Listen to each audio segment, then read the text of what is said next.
nanti pertemuan selanjutnya akan dibuat luring ataukah dibuat daring. Jadi kelas di sini sifatnya fleksibel saja, saya tidak mengikat seperti dosen-dosen yang lain. Tugas saya hanya menyampaikan materi dan juga memberikan beberapa ujian yang berkaitan dengan materi literasi informasi. Baik rekan-rekan sekalian, aturan yang selanjutnya adalah dalam kelas ini kita saling sharing. Jadi bukan pada kelas umumnya terus saya menjelaskan terus tanpa ada pertanyaan. Nah, saya harapkan kelas ini nanti menjadi salah satu contoh sebagai kelas di mana kita itu sifatnya adalah sharing, bertukar pendapat. Terus yang ketiga adalah untuk absennya nanti akan saya kirim setelah kelas ini selesai. Baru nanti akan saya kirim.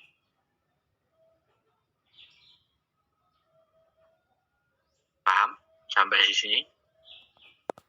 Paham, Pak. Mungkin ada pertanyaan sebelum saya masuk ke materi? Apa mungkin masih bingung terkait penjelasan saya? Maaf Pak, mau bertanya. Itu terkait pertemuan selanjutnya itu kita berapa pertemuan ya Pak? 6 kali pertemuan. Jadi kita 6 kali pertemuan. Ini kan pertemuan pertama. Kita masih 5 kali pertemuan. Nah, itu bisa teman-teman diskusikan dengan rekan satu kelas. Apakah nanti mau daring, apakah mau luring. Tapi kalau luring, saya harus tanya dulu kepada Satgas COVID-nya, diperbolehkan atau tidak. Nah, selama ini teman-teman sudah pernah luring apa belum? Belum Pak. Belum Pak. Berarti kalau belum pernah luring, mendingan daripada kita ambil risiko, mending dibuat daring saja. Tapi kalau memang teman-teman bisa mau luring, ya nggak apa-apa. Saya siap. Nah, terus poin-poin selanjutnya di dalam kelas literasi ini adalah yang pertama, saya akan mengenalkan literasi secara singkat saja. Jadi di sini nanti akan berisi tentang berbagai pendapat-pendapat ahli. Itu di pertemuan pertama. Di pertemuan selanjutnya adalah kita nanti akan belajar melakukan daur ulang informasi, terus kemudian searching informasi atau mencari informasi. Terus yang selanjutnya adalah kita belajar untuk mengutip. Sampai semester ini sudah pernah mendapatkan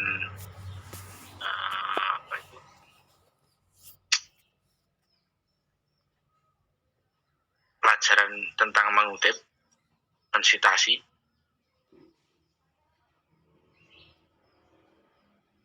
Halo? Iya Pak. Belum Pak. Jadi misalnya kalau tugas itu selama ini teman-teman hanya melakukan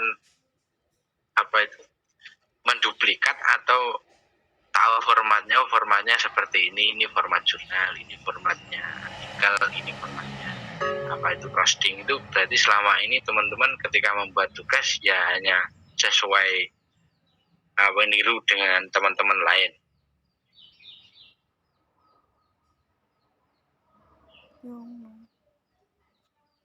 Apa ada format yang ditentukan oleh dosen? Kalau semisal buat daftar pustaka itu ya browsing Pak, gimana formatnya gitu. Berarti belum pernah diajari sama sekali ya? Terkadang juga diberitahu sama dosen formatnya nanti seperti ini kayak gitu. Biasanya juga bebas Pak. Oh gitu. Kalau boleh tahu format yang diberikan seperti apa ya?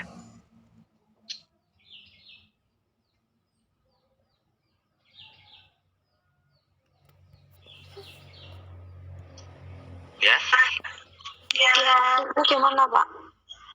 jadi kita Banyak buat nyari di internet sendiri, Pak. oh,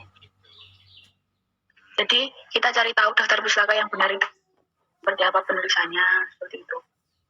berarti kayak Mendeley itu berarti belum tahu ya? Belum Pak. Belum, Pak. Ya. Kalau begitu untuk mempersingkat waktu biar teman-teman bisa mendalami, saya akan langsung masuk ke materi literasi. Oke, saya tidak menggunakan PPT. Saya akan langsung bertanya. Adakah yang tahu apa itu literasi?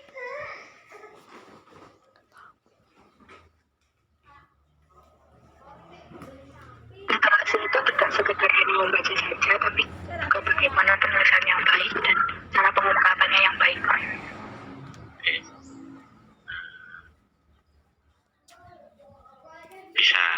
Bisa diterima. Yang lain?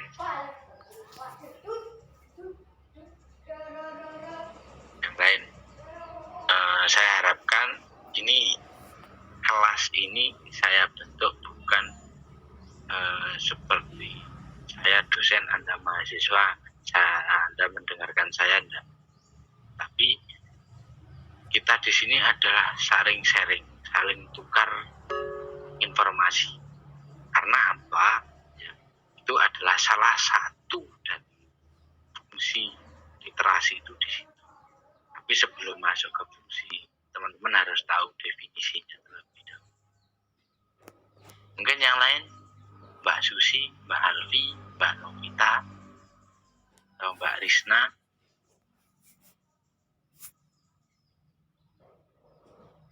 Gimana? Halo? Dengar? Dengar Pak. Yang lainnya gimana? Dengar tak? Dengar Pak. Dengar Pak.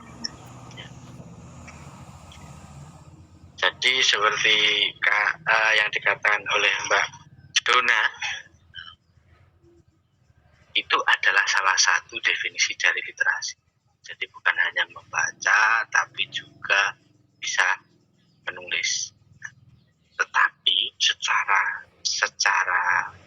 lebih spesifik lagi, literasi itu merupakan kemampuan setiap individu di dalam mengelola, mendapatkan, menyimpan, mendistribusikan informasi.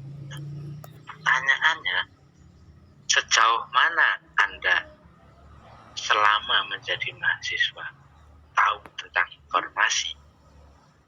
Jadi yang dikatakan di era sekarang ini, orang yang beruntung, orang yang mempunyai kecerdasan adalah orang yang memegang informasi. Pertanyaannya, seberapa jauh Anda mengerti tentang berbagai informasi?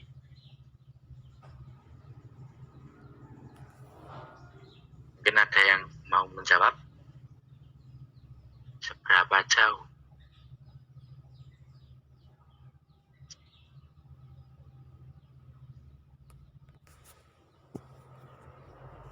Saya mau jawab, Mbak Jona atau Mbak Nurjana?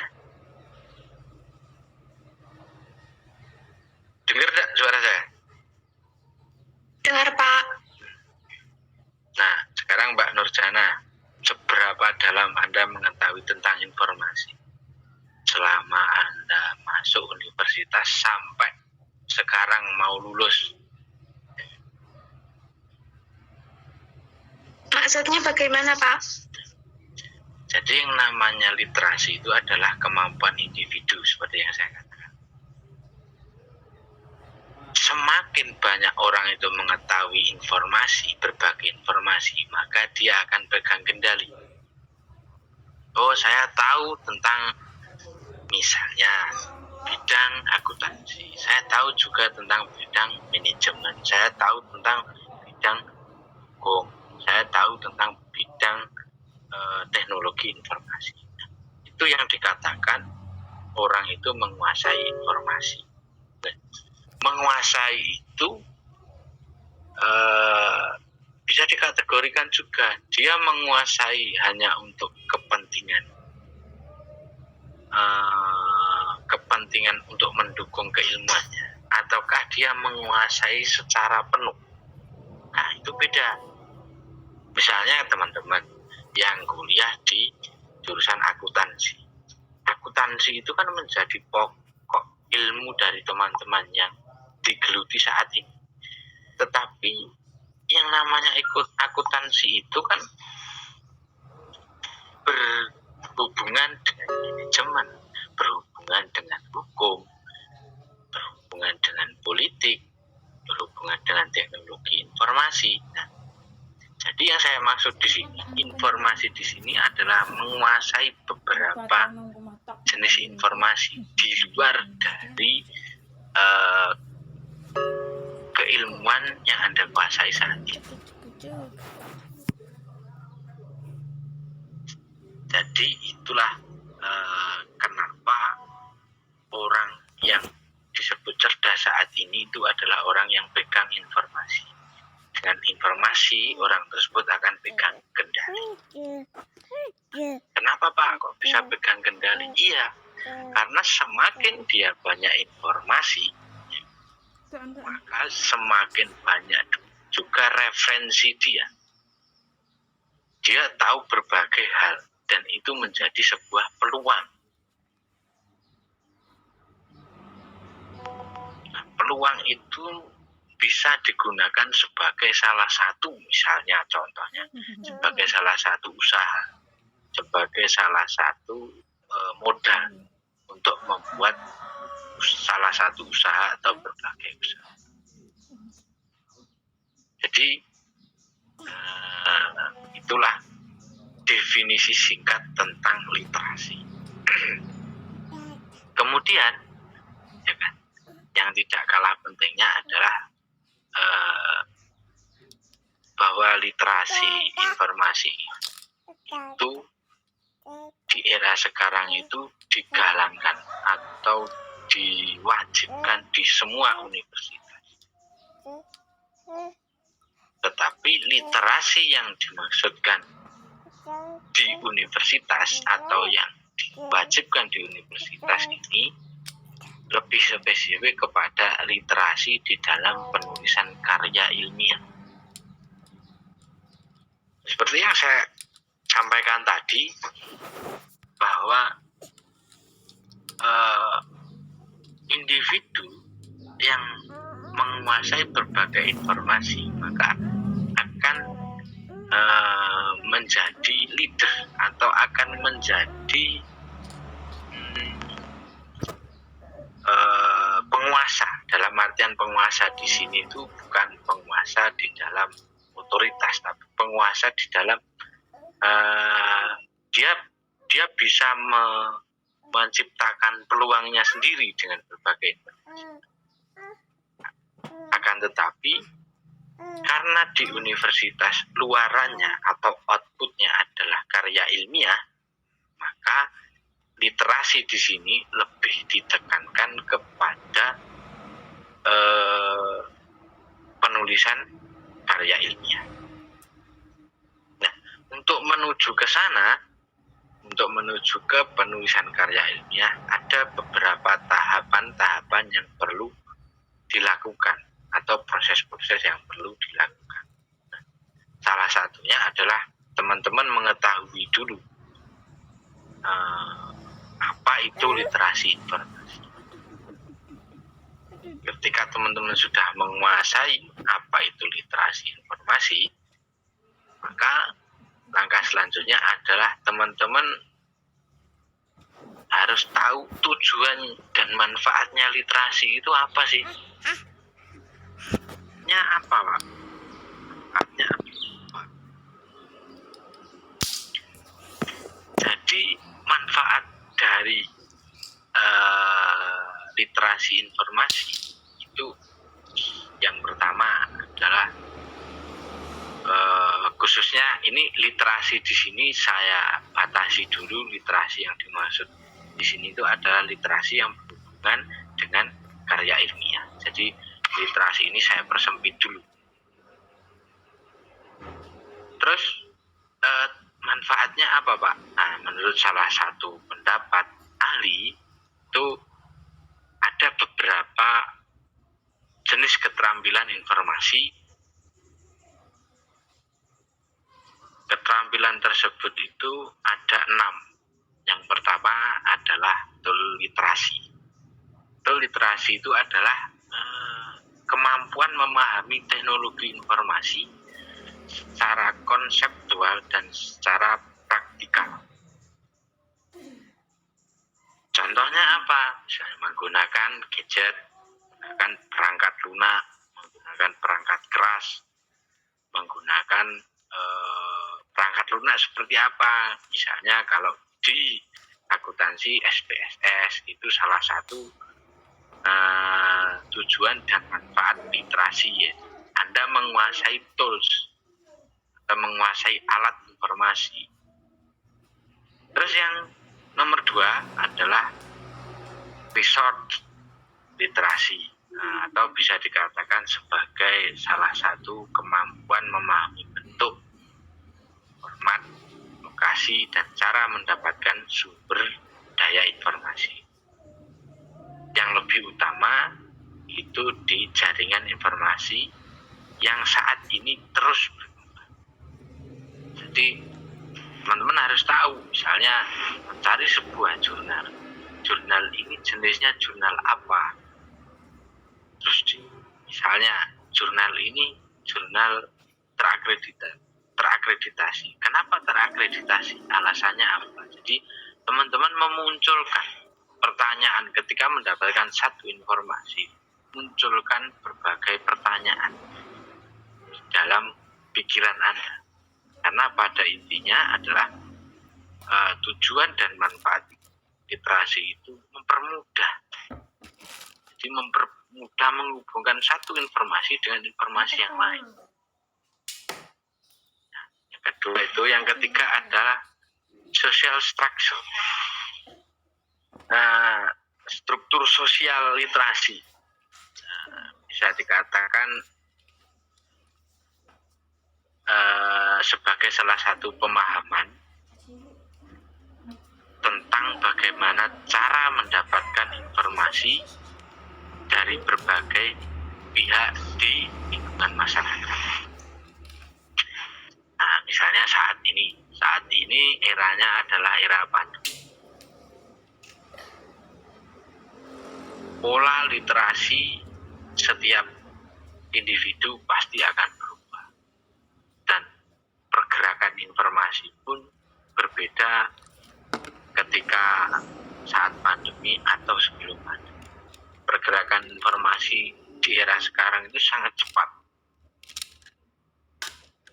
Dalam hitungan jam semua bisa berubah. Dalam hitungan jam informasi itu bergulir.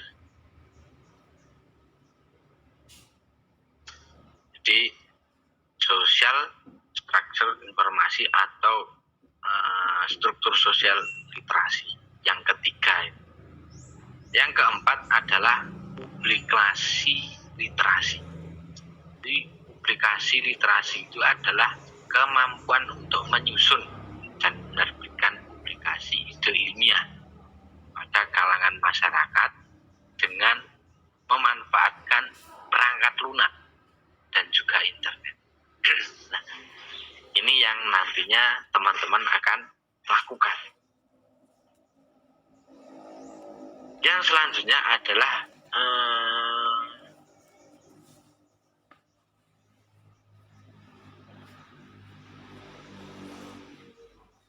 emergensi teknologi literasi, atau bisa dikatakan sebagai kemampuan Anda di dalam menyesuaikan diri mengikuti perkembangan teknologi.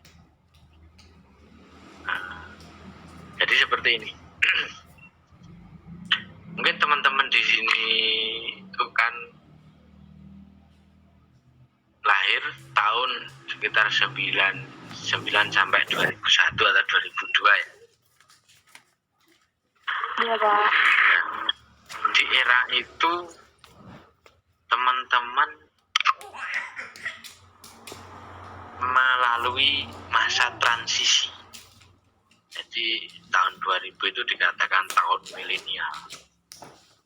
Kalau tahun-tahun saya itu masih tahun-tahun jadul. Jadi perkembangan teknologi tidak sebesar tahun 2000 ke atas. Mau nggak mau, teman-teman akan menyesuaikan. Mungkin di era sekarang, ini teman-teman yang menguasai teknologi. Saya yakin teman-teman di sini pasti tahu berbagai macam gadget, berbagai macam fashion, berbagai macam teknologi yang berkembang. Tetapi masa ini nanti akan bergeser ketika teman-teman kuliah kemudian lulus masuk ke pekerjaan atau masuk ke kantor, nanti pergeseran teknologi itu akan bergeser lagi. Dulu yang mungkin di tahun 2021 saat ini teman-teman bisa mengikuti, bisa menyesuaikan. Akan tetapi 10 tahun yang akan datang, teman-teman harus belajar lagi karena teknologi sekarang dengan 10 tahun yang akan datang pasti akan mengalami perkembangan, dan perkembangan itu terus. Seperti saya pun juga seperti itu. Jadi ketika saya lahir, HP Android itu belum ada. HP itu masih HP itu masih yang modelnya besar-besar dan layarnya hitam putih. Itu pun tidak semua orang bisa membeli, hanya orang-orang tertentu saja. Karena misalnya bisa beli, tidak bisa menggunakan terus, ya karena pulsanya yang mahal. Dulu belum ada paket data, itu belum ada. Kalau sekarang nggak ada paket data, wifi bisa digunakan. Tapi dulu itu masih menggunakan telepon genggam, telepon yang telepon yang besar. Jadi dari wartel, terus kemudian setelah wartel muncul HP yang besar itu, yang layarnya hitam putih. Itu pun tidak semua orang seperti teknologi sekarang bisa menguasai. Beli, digunakan bisa. Kalau dulu masih penyesuaian, karena selain dari segi SDM, tapi juga dari segi ekonomi juga. Nah, sekarang orang beli HP harga 10 juta dengan orang beli HP harga 5 juta, itu sama-sama bisa menggunakannya. Kalau dulu orang beli itu mau pinjam aja masih berpikir, nanti kalau saya nggak bisa menggunakan ada kerusakan. Ya, kalau sekarang sudah banyak referensi yang bisa digunakan. Misalnya nggak bisa ini, terus kita lari ke YouTube atau kita lari ke Google. Terus selanjutnya critical literasi atau kritis, kemampuan melakukan evaluasi, melakukan kritik terhadap untung rugi menggunakan teknologi telematika dalam kegiatan ilmiah.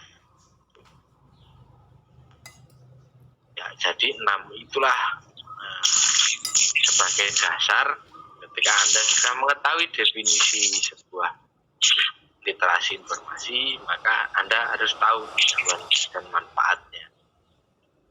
Di beberapa tujuan nanti akan Anda terapkan ketika menulis karya ilmiah. Ada juga tahapan-tahapan lainnya yang disampaikan oleh ahli.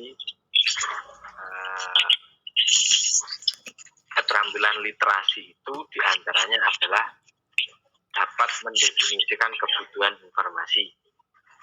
Yang kedua, menetapkan strategi pencarian. Yang ketiga adalah mengumpulkan sumber. Yang keempat, menilai dan memahami informasi. Yang kelima adalah menerjemahkan informasi. Yang keenam adalah mengkomunikasikan informasi. Dan yang ketujuh adalah evaluasi produk prosesnya. Mendefinisikan kebutuhan informasi. Oke. Yang dimaksud di sini adalah teman-teman mau menulis tentang karya ilmiah, entah itu jurnal, prosi. Kemudian teman-teman mendefinisikan kebutuhan saya informasi itu apa.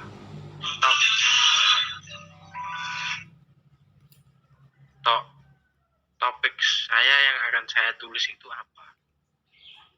Jadi Anda mendefinisikan dulu.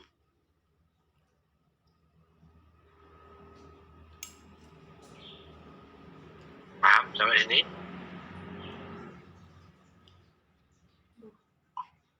Paham? Halo? Iya, Pak. Paham?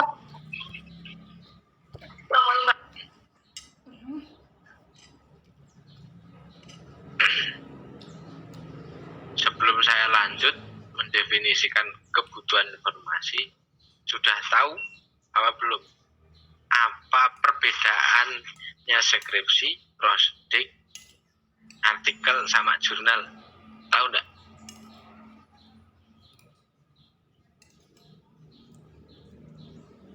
Halo? Belum, Pak. Berarti selama ini teman-teman masih bingung ya? Skripsi itu apa? Prosedik itu apa? Kuliah aja orang ngarep skripsi. Dan terus yang teman-teman buat untuk tugas itu namanya apa? Makalah.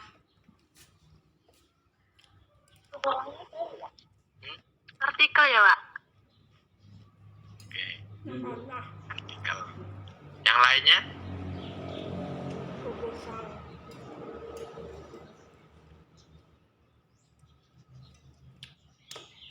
Yang lainnya? Waduh. Gelang. Jadi gini teman-teman. Apa perbedaannya? Yang pertama adalah artikel, jurnal, prosedik, dan skripsi.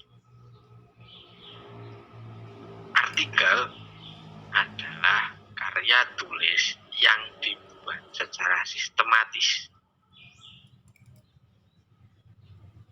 Yang dibuat secara sistematis sesuai dengan aturan dan tata kelola dalam pembuatan artikel. Sistematis maksudnya seperti apa, Pak? Misalnya menggunakan layoutnya potret, terus kemudian kertasnya harus A4, ukuran tepinya harus misalnya 4433. Itu adalah aturan secara sistematis. Cetak miring untuk bahasa asing, tutup buka kurung, tutup kurung untuk kutipan langsung ataupun tidak langsung. Itu secara sistem. Nah, artikel itu sebagai dokumentasi Anda. Di situ ada strukturnya juga. Dalam artikel itu ada pendahuluan, ada daftar isi, ada daftar pustaka, ada isinya, ada kesimpulannya. Itu artikel. Nah, bedanya apa, Pak, dengan jurnal? Jurnal itu adalah kumpulan artikel-artikel yang melalui proses peer review. Peer review adalah pengujian secara dokumen. Misalnya misalnya gini, hmm, Novita, Rizky, Dia, Ida, Susi membuat masing-masing artikel. Nah, artikel itu kemudian dimasukkanlah ke dalam satu tampungan namanya OJS atau Open Journal. Kemudian melalui proses penelitian oleh editor, diteliti enggak, sesuai dengan ketentuan yang kita tentukan. Oh, kalau sudah sesuai, diterbitkanlah kelima artikel tersebut menjadi satu volume. Jadi misalnya volumenya volume 1 nomor 1 2020, terbitnya bulan Juni. Bedanya artikel dengan jurnal itu adalah kalau artikel itu single. Jadi misalnya karya tulis Anda secara mandiri adalah artikel. Kalau jurnal itu adalah kumpulan artikel, tetapi melalui proses editoring terus kemudian diterbitkan. Bedanya apa Pak dengan proseding? Ada lagi. Kalau proseding itu adalah jurnal yang diseminarkan atau artikel yang diseminarkan. Misalnya, ya kan? Proseding. Beberapa artikel itu dari sekian volume tersebut, misalnya dia berdiri tahun 2014 sampai sekarang, ada beberapa artikel yang itu akan diseminarkan atau dipublish di depan umum, dipresentasikan. Setelah dipresentasikan, itu kemudian dijadikan satu, disebutlah itu proseding. Jadi proseding itu artikel atau jurnal yang diseminarkan. Kalau yang jurnal itu hanya melalui editoring, terus kemudian diterbit, kalau ini diseminarkan, bedanya di sini. Terus kemudian bedanya apalagi sama skripsi. Ini yang akan teman-teman hadapi nanti.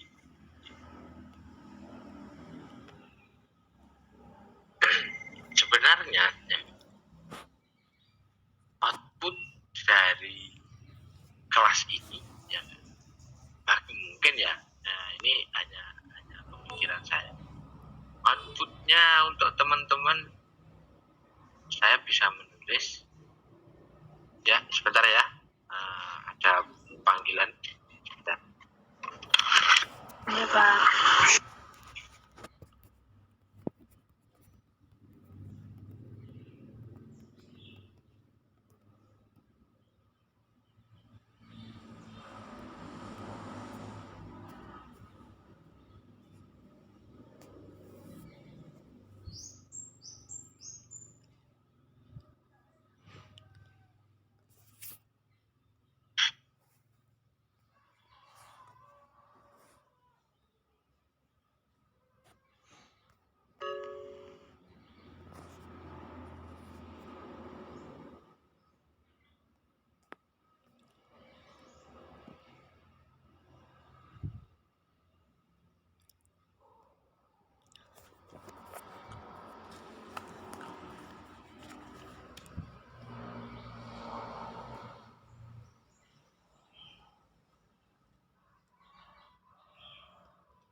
Dengar? Dengar. Halo? Dengar, Pak. Dengar, Pak. Sampai di sini, Dengar, Pak. sampai di sini Dengar, Pak. pertanyaan.